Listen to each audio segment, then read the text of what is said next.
La pratique de l'automédication est un phénomène réel en RDC. Elle est surtout accentuée par l'ignorance de la majeure partie de la population congolaise sur le risque auquel elle s'expose en prenant des médicaments sans l'avis du médecin.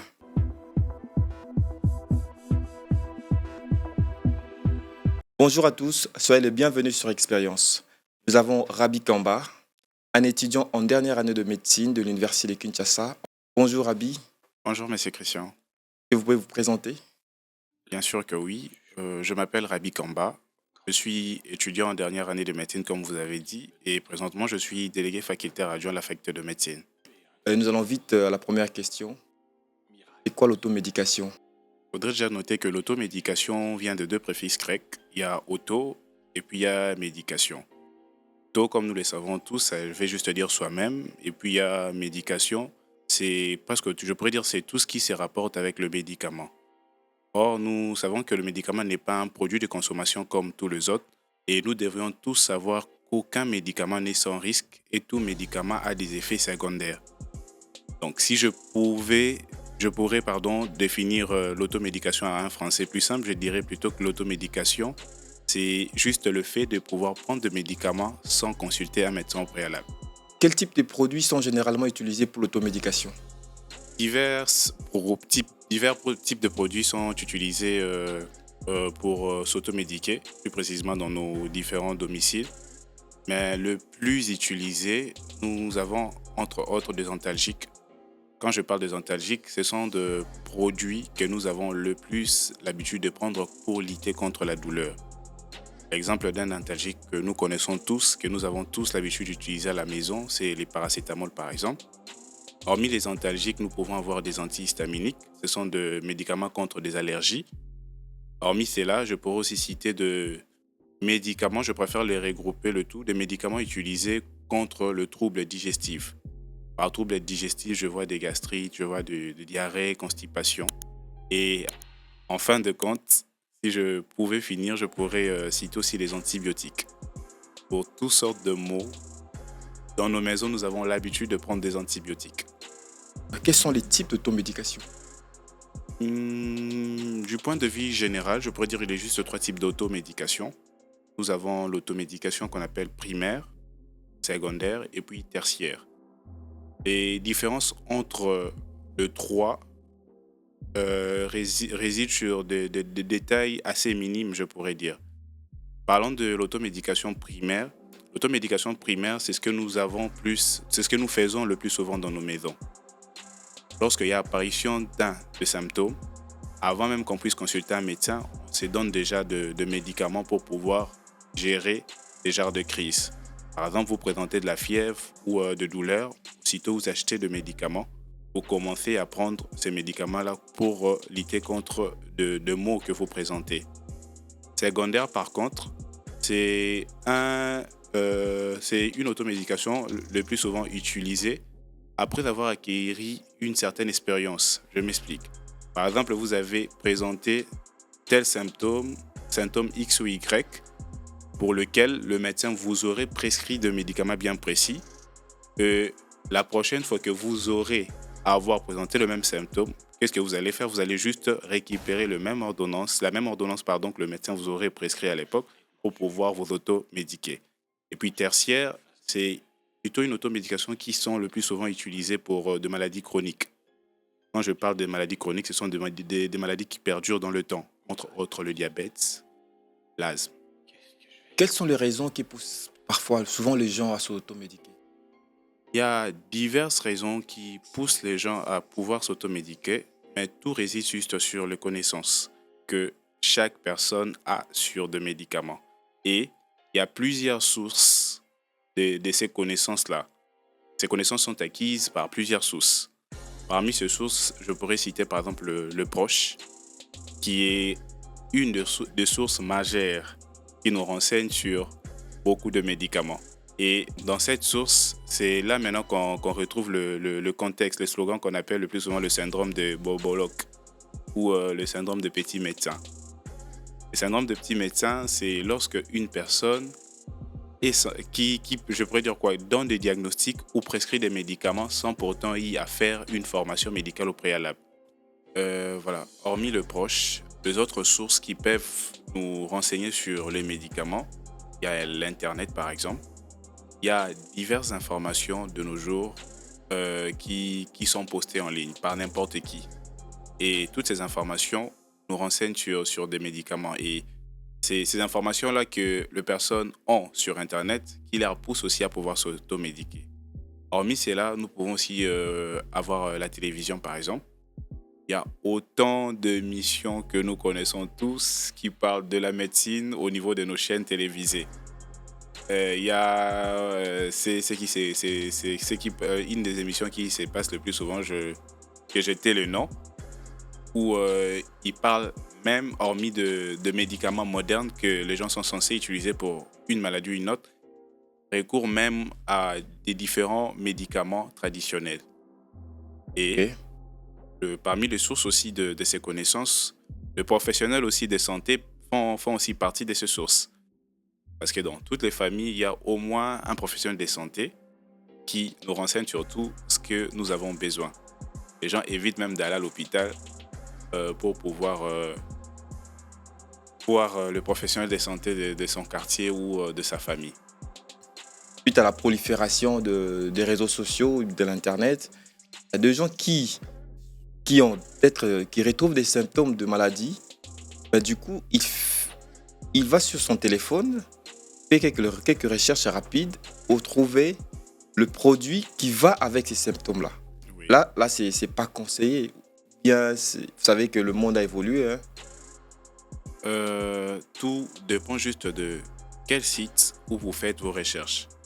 Parce qu'il y a beaucoup de charabia qui, au niveau de l'Internet, qui écrivent n'importe quoi, qui écrivent même des articles qu'ils n'ont pas eu le temps de pouvoir tester. Et le risque, en fait, avec l'Internet, pour la majorité, que ce soit même l'intelligence artificielle, le plus souvent, ils partent d'un symptôme isolé pour pouvoir déduire une maladie. Par contre, quand vous êtes en face d'un médecin, disais-je, le médecin va essayer de mettre ensemble les différents symptômes ainsi que le signe qu'il aura à rapporter lors des examens physiques pour pouvoir déduire des différentes hypothèses diagnostiques. Il pourrait confirmer qu'après avoir effectué quelques examens paracliniques, ce qui n'est pas trop le cas avec Internet. Par exemple, je pourrais vous donner juste un exemple. Juste pour le mot de tête, il y a autant de maladies qui présentent le signe ou symptôme maux de tête. Bon, le symptôme maux de tête, disais-je. Fièvre, il y a autant de maladies qui donnent de la fièvre. Et connaissant nos patients, le plus souvent nos patients, bon, même quand ils viennent à l'hôpital, ils présentent le plus souvent des symptômes, ils disent aux médecins des symptômes qui les mettront le plus souvent à l'aise. Il suffit juste qu'il y ait la présence d'un symptôme qui les mette mal à l'aise, aussitôt ils les gardent pour eux-mêmes. Mais genre, les médecins ont toujours une manière de faire pour pouvoir ressortir même le symptôme du patient, même le symptôme qu'il n'a pas voulu énumérer. Voilà, par rapport à ce que vous avez dit, nous le savons. Mais notre système de santé n'est pas efficace. Aujourd'hui, la plupart des médecins ne respectent pas leurs serments. Certains font du commerce. Les patients deviennent clients et ils utilisent des méthodes pour le soutirer de l'argent. Voyez-vous, je ne sais pas si le fait que les gens s'automédiquent, ils font recours à Internet. Cette raison, elle est valable. C'est vrai que nous notons pas mal de failles au niveau du système sanitaire de notre pays. Ces systèmes sanitaires datent des années depuis l'époque de Belge.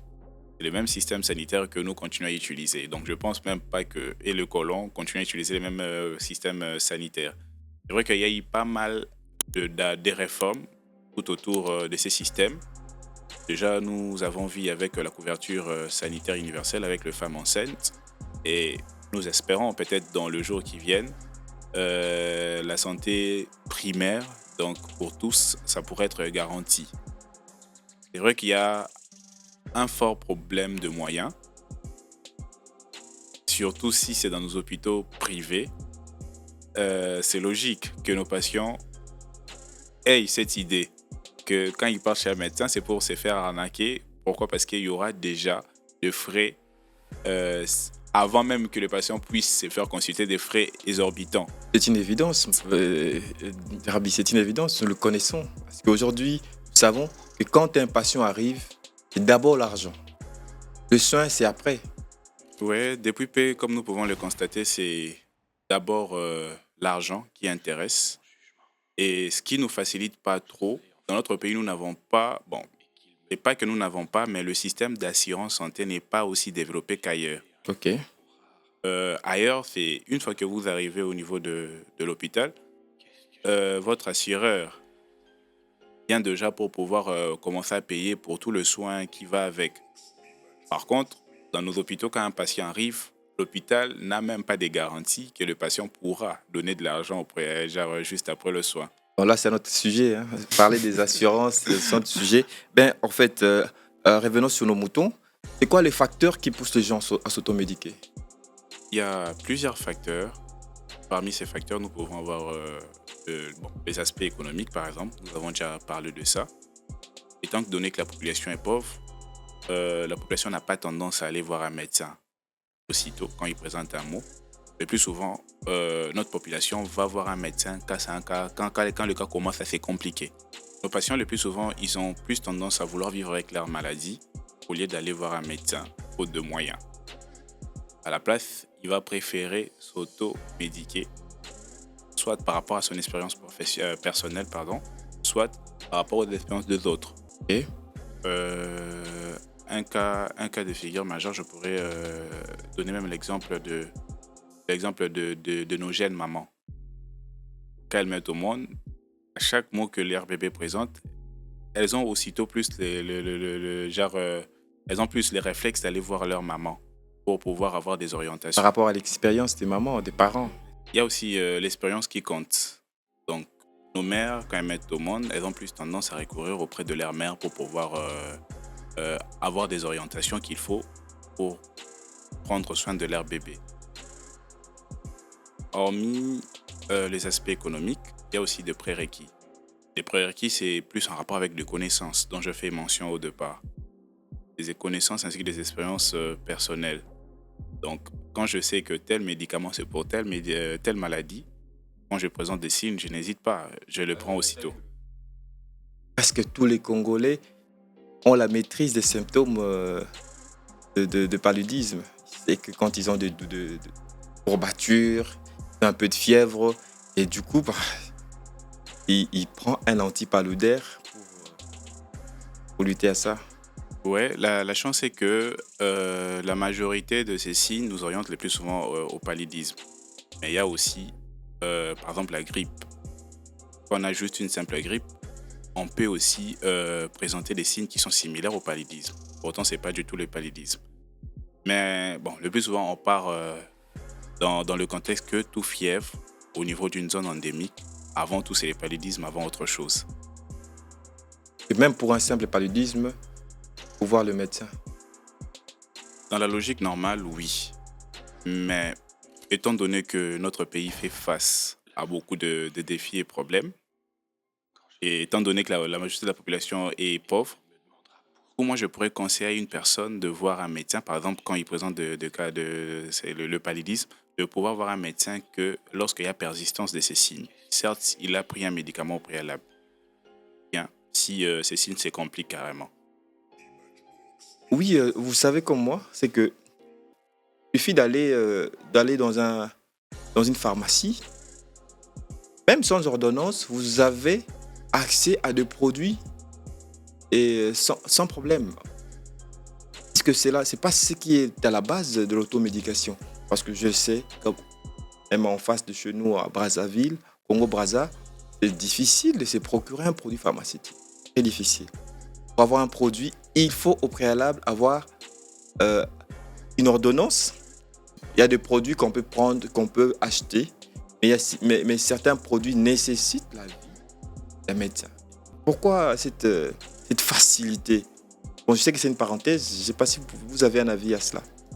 Bon, moi, pourrais me dire qu'il y a un problème de réglementation au niveau de notre pays.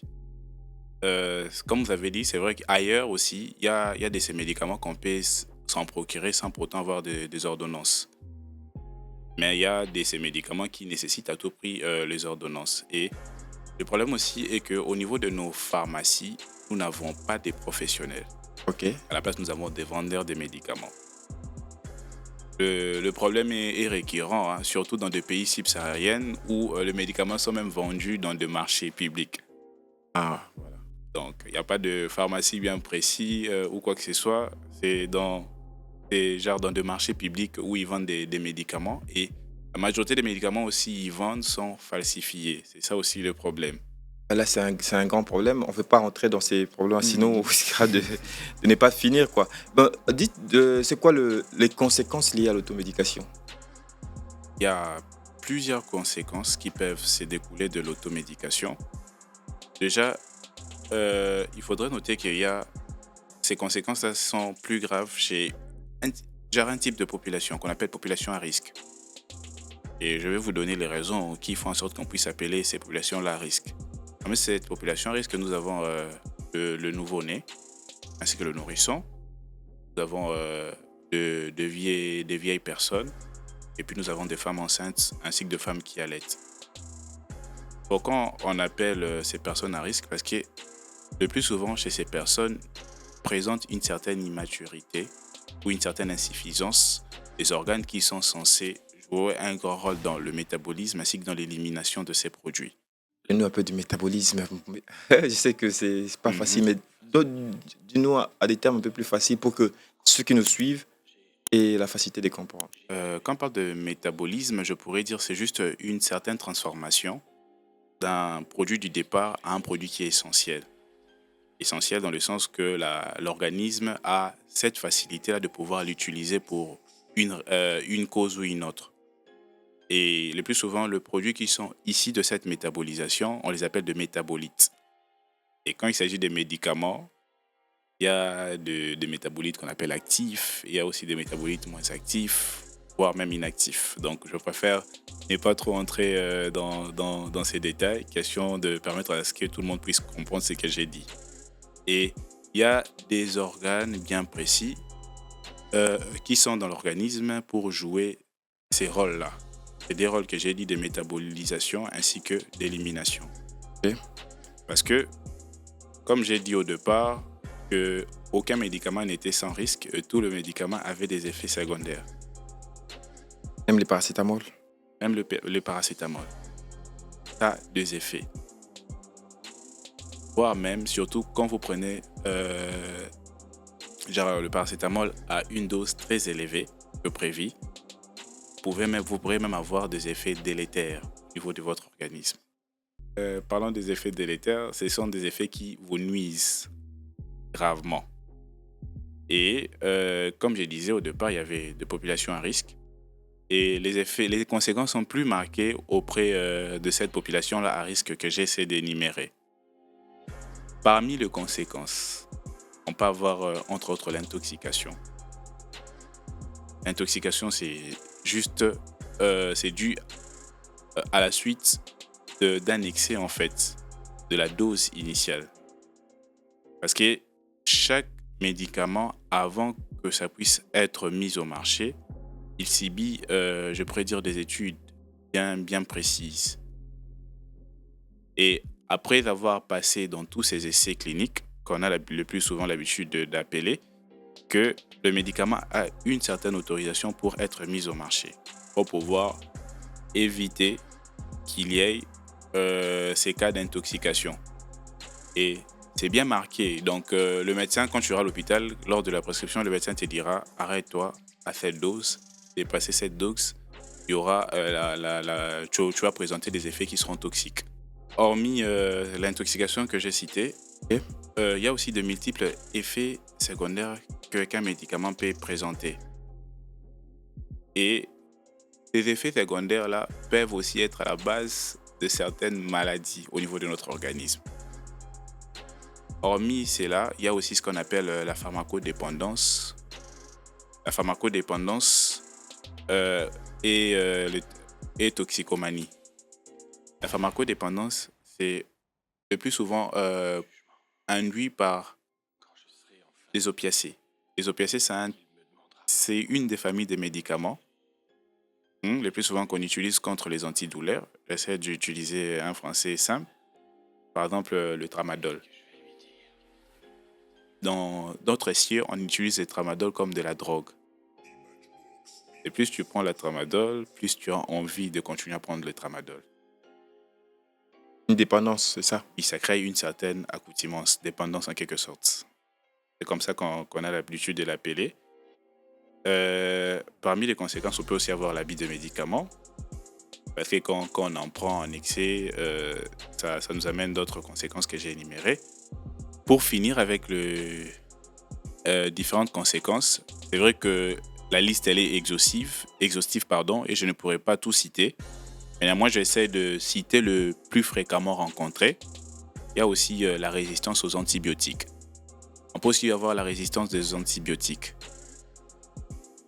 Au fur et à mesure que vous avez l'habitude d'utiliser les antibiotiques pour toutes sortes de maux ou pour toutes sortes de maladies, arrivé à un certain niveau, ces bactéries qui sont au niveau de l'organisme, elles vont, je pourrais dire quoi, trouver des mécanismes de défense contre les médicaments que vous avez l'habitude de donner. Et la prochaine fois quand vous allez donner le même type d'antibiotique pour cette maladie, ça ne marchera pas. C'est pourquoi on interdit de prendre des antibiotiques d'une manière abusive. Et même chez les médecins, lors de la prescription, ils veillent énormément sur ça.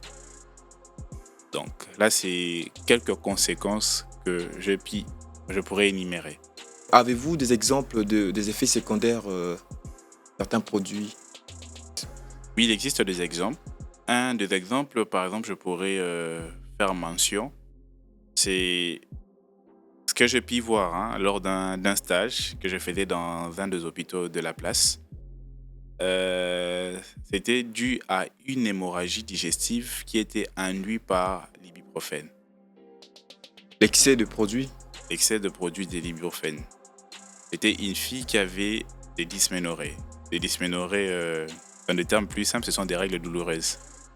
Et la fille, elle avait pris l'ibuprofène en excès. Et elle continue à en prendre en excès. C'est cette molécule qui a induit des hémorragies digestives. D'accord. Pour le bon fonctionnement de notre organisme, le corps humain produit diverses substances. Et pour ces cas de figure, la substance qui est produite, c'est le prostaglandine. Cette prostaglandine, au niveau du type digestif, va stimuler en fait la production, je pourrais dire, de certaines substances qui sont censées protéger la muqueuse gastrique ou la muqueuse digestive en gros. Ces substances, par exemple, nous avons des mucus qui sont produits grâce à cette stimulation. Maintenant, qu'est-ce qui arrive? Lorsqu'on nous prenons l'ibuprofène, par exemple, l'ibuprofène va faire quoi? Va aller bloquer la voie qui est censée produire la prostaglandine, qui est censée stimuler en fait la production de certaines substances au niveau de notre appareil digestif pour la protection de cette muqueuse. Du coup, étant donné que c'est inhibé, il n'y a plus de production de ces prostaglandines, la muqueuse gastrique digestive, disais-je, devient incapable de pouvoir se défendre contre les différentes agressions. Et hormis ça, ça peut aussi induire l'augmentation de l'acidité au niveau gastrique, qui peut se compliquer au fur et à mesure par des ulcères. La question suivante, c'est que quand est-ce que l'on doit s'automédiquer et quand est-ce qu'il faudrait voir le médecin? Je pourrais dire qu'il serait mieux de s'automédiquer lorsque vous présentez des signes mineures. Tels que? Fièvre, simple maux de tête. Mais lorsque vous remarquez que ces signes persistent, n'hésitez pas, allez aussitôt voir un médecin. Ou lorsque vous avez l'apparition de certaines complications vis-à-vis de ces signes, aussitôt voyez un médecin. Et le plus souvent pour 2 enfants, de nourrissons, de nouveau-nés, pour toutes sortes de signes, recourez directement à votre pédiatre pour avoir des orientations claires. Si vous avez un corps médical dans la famille, et souvent on le sait bien, quand il y a un corps médical dans la famille, le parent recourt d'abord à cette personne-là pour avoir certains conseils avant de se rendre à l'hôpital. C'est quoi la logique à suivre?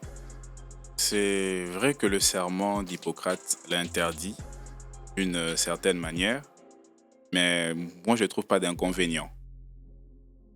Dans le sens que le plus souvent le médecin de famille, comme nous le savons tous, c'est vrai qu'ils ne vont pas participer au traitement d'un membre de leur famille, mais le plus souvent ils donnent des orientations assez claires pour pouvoir soulager les patients.